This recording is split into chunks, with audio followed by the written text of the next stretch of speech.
안녕하세요. 소울케어 미니스트리 엘리사 리입니다. 오랫동안 뵙지 못해서 죄송합니다. 그동안에 크고 작은 일들이 있어서 어, 영상을 찍질 못했습니다. 자, 오늘은 계속해서 저희들이 말씀드린 것 중에서 좀 더 다른 차원으로 가고자 하는 그런 말씀이 되겠습니다. 오늘 나누고자 하는 그 말씀의 제목은 우리는 에덴으로 돌아갈 수 없다라는 제목이 되겠습니다. 우리는 에덴 동산으로 돌아갈 수 없다. 그 부제목으로 의식과 고통의 문제. 이 의식이라는 것은 우리가 의식과 무의식할 때 그 의식을 말하는 것이겠습니다. 에덴 동산에서 아담과 하와가 축출되면서 우리는 영원히 그곳으로 돌아갈 수가 없게 되었습니다. 여기서 우리란 것은 인류를 말하는 것이겠죠.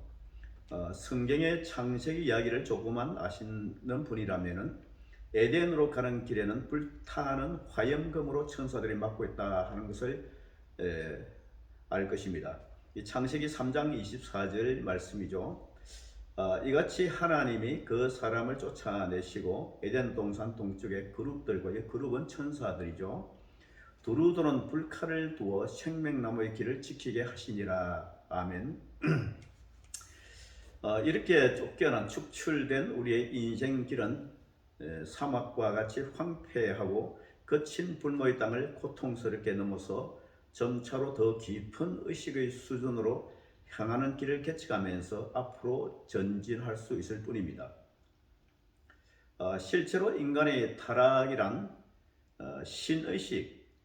신의식에서 자의식, 자중심의식으로 전환됐다라고 말할 수가 있습니다. 좀 어려운 말이지만 신의식이라는 것은 하나님 중심의 삶에서, 자의식이라는 것은 나 중심의 삶으로 전환되었다.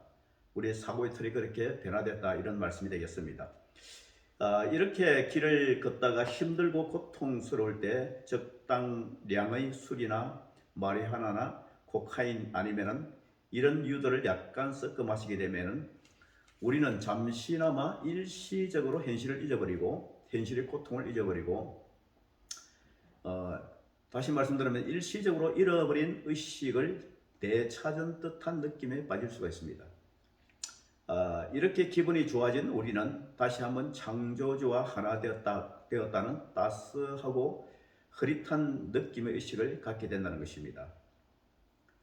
물론 이러한 기억은 오래 가지도 못하고 건강하지도 않습니다. 이것을 우리는 어딕션, 중독이라고 말하는 것입니다. 그런데 이것은 매우 중요한 진리입니다. 그것은 약물 남용을 포함한 대부분의 정신병이, 우리 인간이 앓고 있는 정신병을 말하는 것이죠. 에덴으로 돌아가려는 잘못된 시도에서 기인되기 때문입니다. 그러므로 중독이란 현실의 고통에서 도망하는 방법 중에 하나입니다. 그리고 중독이란 창조주와의 하나됨을 그리워하는 몸짓이라고 말할 수가 있습니다. 다시 한번 창조주, 즉 하나님이죠. 창조주와 하나됨의 의식을 느끼는 착각입니다. 인생의 거친 길이 너무나 황폐하여 사람들이 안전하게 보이는 장소를 발견하면 그만 모래에 불을 타고 거기에 주저앉아서 선인장과 가시나무 그리고 뾰족한 바위 투성이 연 고통스러운 사막을 더 이상 통과하려 하지 않는다는 것입니다. 출애굽한 이스라엘 백성들도 다시 그곳의 땅을 파고 머물든지 애굽으로 돌아가기를 간절히 원했습니다. 여기서 애굽으로 돌아간다는 것은 과거로의 회귀를 말하는 것입니다. 믿음의 조상 아브라함도 하란에서 떠나라고 하지 않았습니다. 하란에 얼마나 머물렀는지는 모르나 아브라함이 75세가 되었을 때에 다시 하나님의 말씀을 받고 하란을 떠나 가나안 땅으로 가게 됩니다. 창세기 12장 1절이죠. 너는 너희 본토 친척 아버지 집을 떠나 내가 네게 지시할 땅으로 가라. 아브라함께 하신 말씀입니다. 약속의 땅 가나안을 향하던 야곱도 세겜이라는 지역에서 주저앉아 그만 일어서지 않으려고 했습니다. 실제로 우리는 에덴으로 돌아갈 수가 없습니다. 사망을 지나 곧장 앞으로 나아갈 뿐입니다. 그렇지만 이 여행은 힘들고 의식은 항상 고통스럽습니다. 그러므로 가나안이라는 소망을 붙들지 않으면 이 높고 험난한 의식의 산맥을 결코 넘어갈 수가 없습니다. 노화라는 것은 우리가 늙는다는 것은 어떻게 보면 드러내놓고 성장을 그만둔 것이라고 볼 수 있습니다. 우리 그리스도인은 성장, 예수 그리스도의 장성한 분량까지 성장의 당위성을 가지고 있습니다. 그러므로 이 노화, 늙는다는 것은 드러내놓고 성장을 그만둔 것이다 라고 말을 하는 것입니다. 이 사막이 주는 교훈은 너무나 고통스러워서 가능한 빨리 포기하려고 합니다. 우리 인생이 늙어가는 현상을 이러한 과정이 잘 설명해 주고 있습니다. 늙는다는 것은 생물학적으로인 문제만을 의미하지는 않습니다. 영적으로 노화는 성장을 드러내놓고 노골적으로 이런 말이죠. 거부하는 것이 됩니다. 정신적, 영적 성장이라고 하는 인생의 패턴을 받아들인다면 누구나 피해갈 수 있는 심리적인 혼란일 수가 있습니다. 인생의 초기에 배우고 성장을 그만둔 사람들, 그리고 변화하기를 그만두고 굳어진 것, 고정되어 버린 사람들은 종종 소위 제2의 유년기에 빠진다고 합니다. 이런 유행의 사람은 불평불만으로 가득하며 매사에 자기중심적입니다. 유명한 엠스크베 박사님은 끝나지 않은 여행에서 이렇게 말합니다. 이들은 자신들이 겪는 첫 번째 유년기를 벗어나지 못해 의식 아래에 잠재해 있는 감정적인 유화성이 성인기라는 거치장이 얇아짐으로써 드러나게 됩니다. 그러나 진심으로 성장하고자 하는 의도를 가지고 정신과의 도움을 받으러 오는 사람들은 사실 미성숙함으로 야기된 자신들의 유치함에 신물이 난 사람들입니다. 그렇지 않은 사람들은 불행하게도 제대로 성장하려고 하지 않는 사람들입니다 라고 말했습니다. 그렇지만 그들은 이런 이유 때문에 늙었다는 소리를 너무나 듣기 싫어한다는 것입니다. 성장을 노골적으로 거부하면서도 늙었다 또는 정신병이다 라고 말하는 소리를 듣기 싫어한다는 것입니다. 세 번째는 두 종류의 고통에 대했습니다. 이 고통에는 두 종류가 있습니다. 대부분 사람들은 진정으로 성숙에 관해서 이야기하길 원하지 않습니다. 그것은 너무나 고통스럽기 때문입니다. 그것은 사실 성숙이란 죄와 맞닥뜨리는 일이기 때문입니다. 이 고통이라서 결국 죄와 맞닥뜨리기 때문에 오는 것입니다.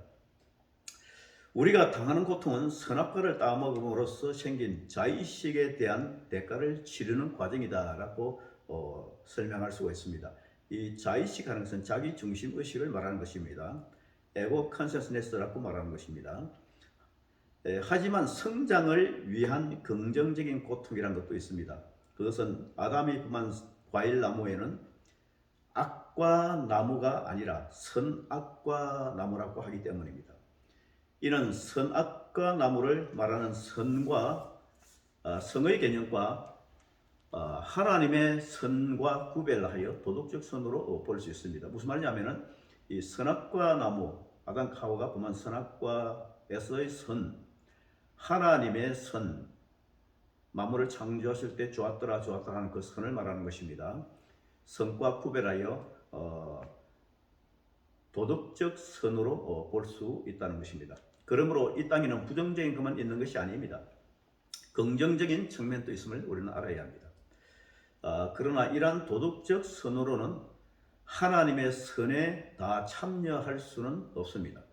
그러므로 우리가 겪어야 할 고통에는 부정적인 고통이 있다면 긍정적인 고통도 있다는 것입니다. 이러한 고통의 차이는 성장의 고통을 다룰 때 알아야 할 가장 중요한 두 가지 개념입니다.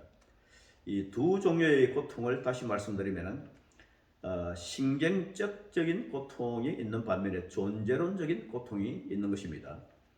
부정적인 고통을 우리가 신경적인 고통이라고 한다면 긍정적인 고통은 존재론적인 고통을 말하는 것입니다. 인간에게는 약간의 죄의식을 갖는 것이 중요합니다. 왜냐하면 감옥에는 아예 죄의식도 없거나 죄의식이 약하기 때문에 들어간 사람들로 가득하기 때문입니다. 우리는 사회에서 살아가기 위해서는 일정한 죄의식이 필요합니다. 이를 엠스카베 박사님은 존재론적인 죄의식이라고 말하고 있습니다.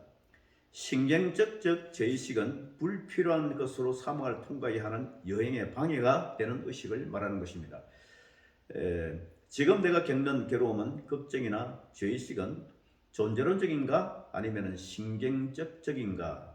이 고통은 나의 존재를 강화할 것인가 아니면 제한할 것인가 하는 두 가지 이 문제에 대해서 우리가 진지하게 물어볼 필요가 있는 것입니다. 우리는 이 두 가지의 대처 방식, 즉 신경적이거나 존재론적인 방식으로 고통에 반응할 수가 있습니다.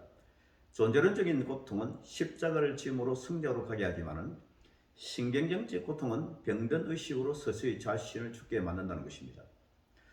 우리는 신경적 고통이나 존재론적인 고통에 있던 누구나 고통 앞에서 본능적으로 두려움이 임하게 됩니다. 그러므로 성장을 위하여 기꺼이 자신을 내려놓고자 하는 용기가 필요한 것입니다. 두려움이 없는 것은 우리가 용기가 아니라고 이야기합니다. 두려움이 없는 것은 용기가 아니라고 말하는 것입니다. 어떤 분은 이것을 우리가 내상이다, 머리에 어떤 손상이 있다, 두려움이 전혀 없는 사람은 이렇게 말하는 수도 있습니다. 그러니까 두려움을 모르는 것은 일종의 내상이다 이러는 것입니다. 내가 손상되었다는 것입니다. 그러므로 용기란 두려움에도 불구하고 혹은 고통을 무릅쓰고 앞으로 전진하는 능력을 말하는 것입니다. 그렇다면 우리가 이제 성숙에 대해 좀 더 말씀을 드리겠습니다. 그러면 성숙한 사람이란 어떤 사람을 말할 것인가? 우리는 성숙에 대하여 많은 말을 하고 있지만 그 정의는 쉽지 않습니다. 미성숙한 사람들의 가장 큰 특징은 둘러앉아서 인생이 자신들의 욕구를 채워주지 못한다고 불평을 늘어놓는 것이란다면, 성숙한 사람들의 특징은 인생에서 바라는 것을 채우는 것은 자신들의 책임, 즉 심지어는 기회라는 생각을 한다는 것입니다. 그러므로 성숙과 미성숙의 차이점은 인생에 닥치는 문제, 자신의 인생에 닥치는 문제를 말하겠죠. 문제에 대한 책임성에 관한 것이다 라고 말씀을 드립니다. 성숙한 사람은 자신의 인생의 문제를 책임지려고 하는 반면에 이건 또 책임성의 문제죠. 미성숙한 사람은 자신의 인생을 책임지지 않으려고 한다는 것입니다. 또한 성숙과 미성숙은 책임성의 문제에서 우리에게 이렇게 구별할 수가 있습니다. 만일 당신이 거룩해지고 싶다면 거룩에 대한 주제의 책을 들고 다니겠지만은, 거룩해지고 싶지 않다면 그런 주제의 책을 사고 빌리거나 들고 다닐 아무런 이유가 없는 것 같은 것입니다. 아담과 하와가 선악과 열매를 따먹자 그만 자의식이 생겨났습니다. 자의식이라는 것은 에고 컨셔스너스인데 자기중심의 생각을 말하는 것입니다. 아담과 하와가 선악과 열매를 따먹자 그만 자의식이 생겨났습니다. 그러자 우리들은 자의식 때문에 고통을 받기도 하고 구원되기도 하는 것입니다. 이 구원이라는 뜻이 소조 소테리아라고 말할 수 있는데 치유와 동의어입니다. 구원이라는 말 속에는 이외에도 해방, 자유, 온전케 함 등의 여러 가지 의미가 포함되어 있습니다. 우리가 자의식을 가지고 있지 않다면 고통을 느끼지도 않을 것입니다. 고통을 알게 되는 것은 의식을 가지고 있기 때문인 것입니다. 마치 우리가 수술할 때 마취제 주사를 맞으면 환자는 의식을 잃게 되므로 고통을 느끼지 못하게 됩니다.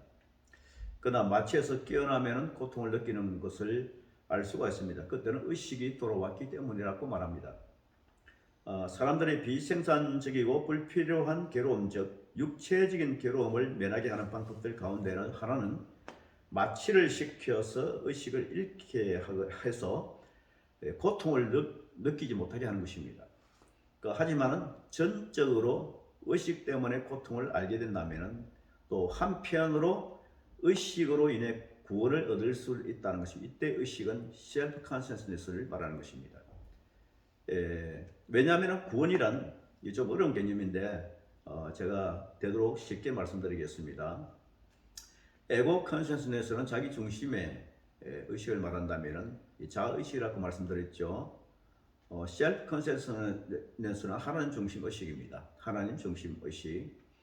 우리 말하면 속 사람이라고 이해하시면 되겠습니다. 왜냐하면 구원이란 점차 의식을 갖게 되는 과정이다. 그러니까 셀프 컨셔스너스를 말합니다. 하나님 중심의 의식을 말하는 것입니다. 구원이라는 것은 하나님 중심 의식을 말하는 것입니다. 점차 우리가 의식을 갖게 되면 하나님 중심 의식을 갖게 되면 셀프 컨셔스너스죠. 성장하기를 원하지 않는 사람들처럼 숨을 구멍을 파지 않고 사막 안에서 더욱더 깊이 들어갈 수 있게 되는 것입니다. 앞으로 여행하면서 바로 그 의식 때문에 여기 의식이라는 것은 하나님 중심 의식이죠. 속 사람입니다. 또 다른 말로 하면 참자를 말하는 것입니다. 셀프 컨셔스너스, 의식적으로 말하면 셀프 컨셔스너스를 말하는 것이죠. 때문에 우리는 더 많은 고통을 참아낼 수가 있습니다. 이것이 중요한 개념, 의식이 중요한 개념을 우리가 아셔야 될 이유가 우리가 예수를 믿고 거듭남으로 그냥 새 사람이 되었다고 막연히 이렇게 단순하게 외쳐버립니다. 그리고 믿음 생활을 하면서 일어나는 그런 많은 문제들을 어떻게 의식적으로 대처할까에 대해서 무방비하다는 것입니다. 그래서 이 부분을 좀 더 깊이 탐구할 필요가 있기 때문에 제가 이렇게 말씀을 드리는 것입니다. 내가 앞에서 말한 것처럼, 제가 앞에서 말씀드린 것처럼 구원이란 말은 곧 치유를 뜻하는 것입니다. 구원은 치유 과정이며 완전하게 되어가는 과정을 말하는 것입니다. 무신론자 프로이드조차도 정신을 치료하는 행위의 목적은 무의식을 의식으로 만드는 것, 즉 의식을 증가시키는 것이라고 말하면서 치유와 의식과의 관계를 인정했습니다. 그분도. 더 나아가서 구스타프 칼 융의 경우에는, 이분은 프로이드와 결별했죠. 구스타프 칼 융의 경우에는 악이란 우리가 부인하고 싶어하는 인격의 일부이며 우리가 생각하거나 의식하지 않으려 하며 지속적으로 의식이라는 덮개 아래 숨겨놓고 무의식을 지킴으로써 우리 자신의 그림자, 이 섀도우죠. 그림자를 대면하지 않으려고 해서 생겨나는 것이라고 밝혔습니다. 자, 이 구스타프 칼 융의 섀도우 그림자의 개념을 말하는 것입니다. 다시 말씀드리면은 칼 융은 악이란 우리가 부인하고 싶어하는 인격의 일부이며 우리가 생각하거나 의식하지 않으려 하며 지속적으로 의식이라는 덮개 아래 숨겨놓고 무의식을 지킴으로써 우리 자신의 그림자를 대면하지 않으려고 해서 생겨난다라고 말하는 것입니다. 쉽게 말씀드리면은 죄와 맞닥뜨리지 않으려고 하는 데 생겨난 것이 이 악이다라는 것입니다.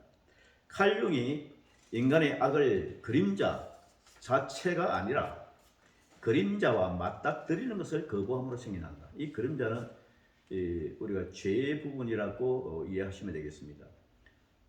악에 대한 좀 더 적절한 정의 가운데 하나는 호전적 무지, 맹목적 저돌성, 호전적 무지라는 것입니다. 즉 노골적으로 드러내놓은 무식, 이렇게 이해하시면 되겠습니다. 어찌된 일인지 호전적 무지의 영역인 무의식을 직시하지 않고 거부하려는 사람들이 많다는 것입니다. 우리 그리스도인들이 예외가 아닙니다. 다시 말씀드리면 호전적 무지의 영역인 무의식을 직면하지 않으려고 거부하는 사람들이 많다는 것입니다. 쉽게 말하면 죄에서 피하려고 하는 사람들이 많다 이 말입니다. 우리는 의식으로 인해서 더 고통스러울 수도 있지만 더 큰 기쁨을 맛볼 수도 있습니다. 그것은 깊은 사막 가운데서 들어가 보면은 아직 한 번도 본 적이 없는 푸르고 아름다운 오아시스를 발견할 수 있습니다. 그리고 더 깊숙이 들어가게 되면 모래 밑으로 졸졸 흐르는 실개천을 발견할 수도 있습니다. 아니면 더 깊은 곳에서 자신이 풀리지 않은 궁극적인 문제도 해결받을 수가 있습니다. 너무나 몸이 건조한 사막 한가운데서 절망적인 시를 쓴 사람이 T.S. 엘리어트, 유명한 시인이죠. T.S. 엘리어트입니다. 그는 정신적으로 매우 황폐해져 있었습니다. 그가 34살 때에 쓴 불모지라는 시는 사막에 초점을 둔 엄청나게 건조하고 절망적인 내용의 시이지만 그의 시에는 푸른 작은 초원과 그 주변에 어울리는 초목이 드러나고 있고 물의 이미지와 바위 아래에 드리운 그림자의 이미지가 나타납니다. 이것이 세상을 향한 그의 애도의 시입니다. 그는 이렇게 깊이 슬픈 후에 50살 전후에 사중주라는 시를 다시 씁니다.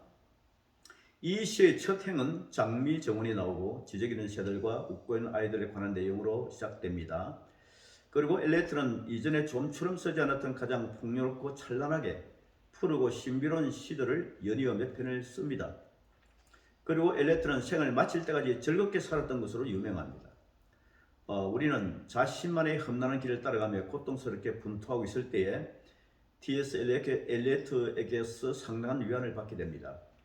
엘리어트는 한국의 많은 시인들이 그들의 영혼의 경계선을 넘지 못하고 비참하게 생을 마감한 것과는 아주 대조적입니다.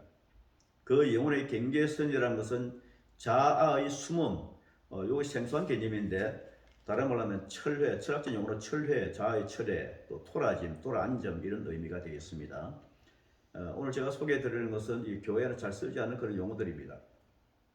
그 영혼의 경계선이란 자아의 숨음에 대한 것입니다.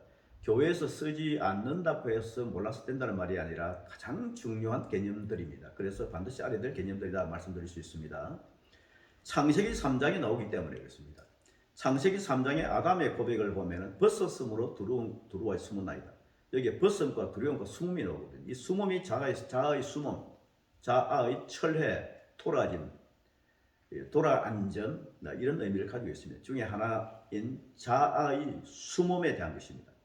창세기 3장 10절 보면은 이르되 내가 동산에서 하나님의 소리를 듣고 내가 벗었으므로 두루와하여 숨었나이다. 이 숨었다는 것은 자아의 숨음. 이게 철학적으로 자아의 철회, 아주 중요한 용어입니다. 이게 자아의 토라짐, 도라안전. 자, 이런 문제들을 우리가 깊이 교회 안에서 다루지 않습니다. 그러나 반드시 알아야 될 문제들이다라고 제가 권면드립니다. 이 애도에 대하여, 애도라는 것은 mourning인데 애도에 대하여 좀 더 깊이 있게 알기를 원하시는 분은 저희 책 솔케 미니스터 연구소에서 애도와 우울증을 참고하시면 되겠습니다. 제가 잠시 이 책을 보여드리면 잘 보이겠습니까? 이 책이 되겠습니다. 관심 있는 분들은 한번 보시기 바랍니다. 나는 치유한다는 미명하에 너무 조급한 행동을 보여 오히려 문제를 더 악화시키는 것을 보았습니다.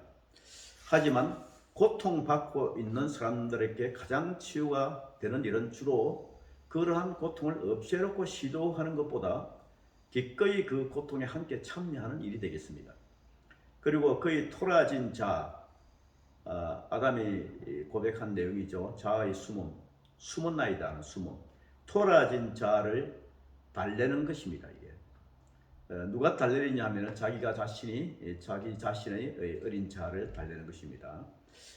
이 부분에 대해서 좀 더 깊이 다른 영역으로 다루기를 바랍니다. 그러므로 우리는 다른 사람들의 고통에 대해서 귀담아 듣고 인내하는 법을 배워야 하는 것입니다. 영적으로 성장하게 되면 우리는 다른 사람의 고통을 더욱더 받아들일 수가 있습니다. 고통을 더 많이 받아들일수록 더 많은 기쁨을 느끼기 시작한다는 것입니다. 오늘은 여기까지 말씀을 드리고자 합니다. 감사합니다.